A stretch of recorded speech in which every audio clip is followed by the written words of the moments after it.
A Vision from the Past, written and read by Alice England Burns. The old house is not there anymore, leaving the corner of 8th Avenue and 4th Street in Birmingham looking rather snaggle-toothed. Having grown up in that house, once I grew up and moved away, I used to drive by it occasionally to refresh long-ago memories. In more recent years, I Googled the house, and it was only a few weeks ago that I was startled to view a vacant lot where the house once stood. My family rented that house from the time I was 3 until I turned 13. It was ancient even then, shotgun style, with 6 huge rooms, 3 on either side of a wide hallway. Although there were only 2 bedrooms, the central hallway had been curtained off to make 2 more bedrooms. There were beautiful leaded glass panels on either side of the front door. My cousins, aunts, and uncles had homes in the backwoods mountain area my family had left behind. Our Birmingham home provided them a place to stay when they visited Birmingham, often for medical reasons. Some of their visits were occasioned by the declining of their vision and their need for eyeglasses, which they could purchase for $8.50 from the House of 850 in downtown Birmingham. And that $8.50 included the examination as well as the glasses. Even at that, my brother, the designated driver skilled in city driving, would apply his haggling skills, often getting $1 or $2 reduction in the already low price of those specs. Cousin Sue's visit was not about glasses. She wept bitterly as she told my mama what the doctor had told her. "He called me morbidly obese," she sobbed, the back fat over her bra jiggling as she shook with grief. Now, my mama soothed.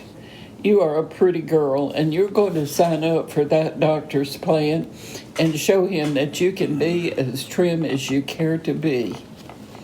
Advised of Sue's plan to extend her visit, my daddy allowed us how the doctor probably needed to make payments on his yacht.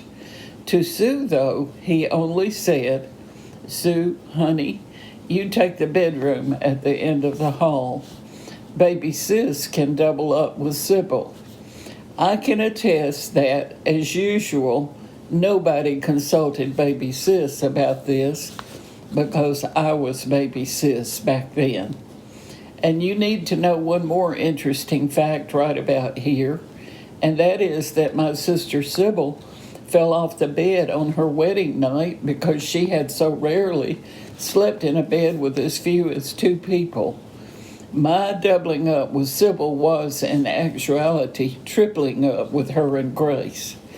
Nevertheless, I wanted to help Cousin Sue as much as I could, and I became her weight loss partner, even though my brother Billy scoffed, saying, "Baby Sis, when you turn sideways, you disappear." Everyone in my family soon discovered that Cousin Sue was not the most compliant patient. Told she could have green apples, she consumed green apples by the basketful. I helped as much as I could, but 2 green apples at once made me throw up. Another of the many impediments to Sue's mission was that she rushed to rise ahead of everyone else on days the milkman came. Having been told to drink skim milk, Cousin Sue would pour off the cream from the top of the milk into a glass, have her cereal with some of the remaining milk, and then, I kid you not, she would drink that reserved cream with a defeated sigh. Despite her dietary transgressions, Cousin Sue was extremely faithful to her exercise regimen, and I thoroughly enjoyed being her partner as she lay on her back, pounding her substantial hips this way and that, or ran in place until she dropped with exhaustion. Daddy said he feared for the foundation of the house, but he did not say it to Cousin Sue, or else Mama would have skinned him alive. I heard her say those exact words to him any number of times about any number of things he threatened to do. It went like this: "You do that, Joe Butler, and I will skin you alive and feed your skin to the hogs." As Mama never once made an idle threat when she had laid down the law to me, I began to wonder whether Daddy could live without his skin to hold him together.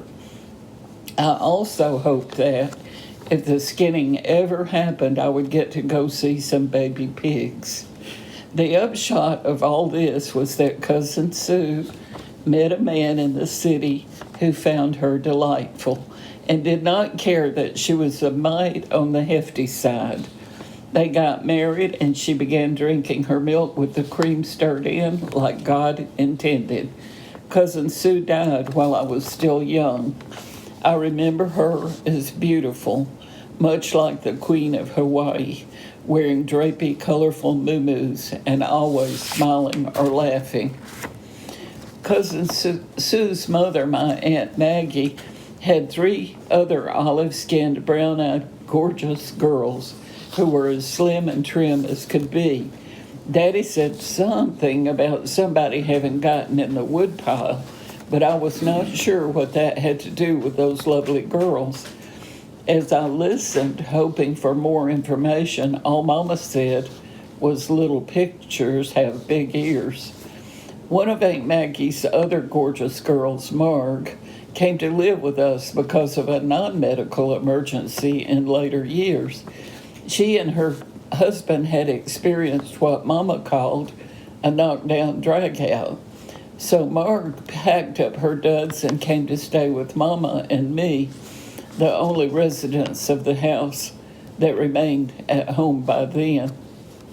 Marg was even prettier than Cousin Sue and very stylish, and her stay marked the beginning of my paying attention to my hair and clothes, but not so much as you would notice given our financial situation.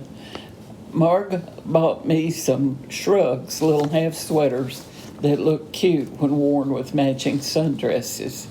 Then one day, Marg's husband showed up, and I heard Mama later telling people on the telephone there was weeping and gnashing of teeth, but that must have happened while I was at school. Anyhow, I was sorry I had missed the weeping and gnashing, and even more sorry that Marg had gone home with her husband and didn't even tell me bye. Most fun of all was pre-Marg, though, when Aunt Sally's son, Mark, brought his war bride fiance he had met in England to stay at our house until their marriage. Diane was her name. She took me with her for all of her shopping for her wedding and bought me a full-length blue watered silk dress, so, she said, I could be her junior bridesmaid. She went on to tell me, "Flower girls are just babies, and you are a big girl." I was, in matter of fact, kind of a gawky 8-year-old. Diane was obviously well educated, and she tried very hard to teach me proper diction, having me repeat over and over, "The wind whirled around the house," but I think she gave up at some point along the way. She said something like "whirled" instead of "whirled," and I could just not muster that up.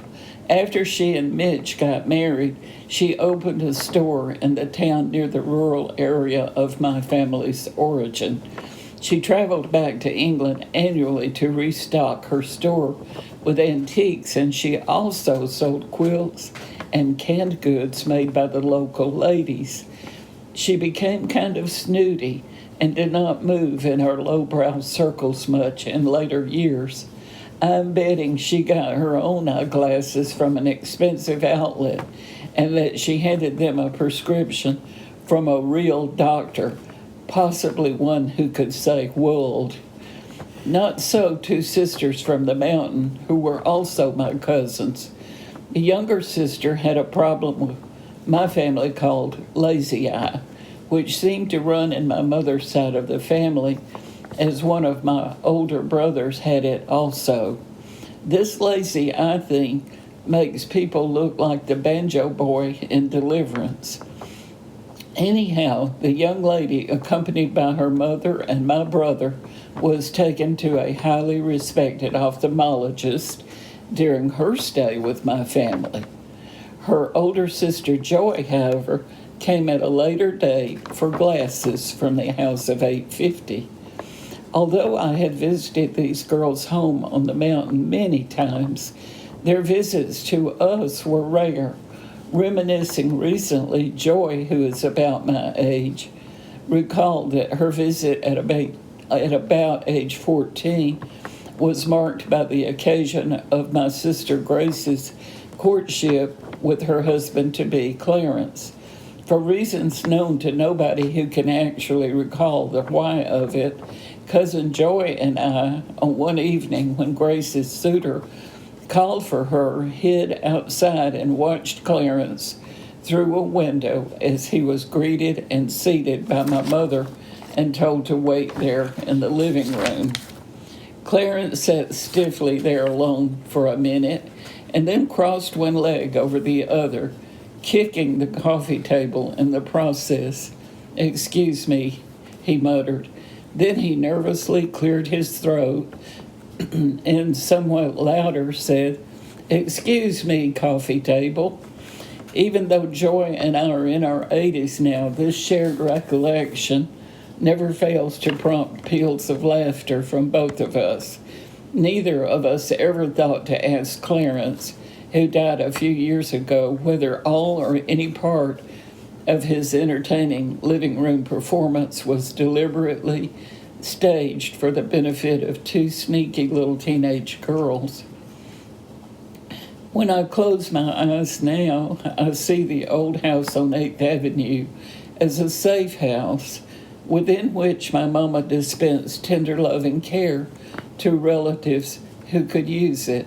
Mine just now, in fact, conjured up a memory of Mama kneeling next to a big stone in the yard, hammering a cloth bag containing ice from the iceman, because my cousin Joe, convalescing from a tonsillectomy, complained that she didn't give him little bitty ice like the hospital had given him.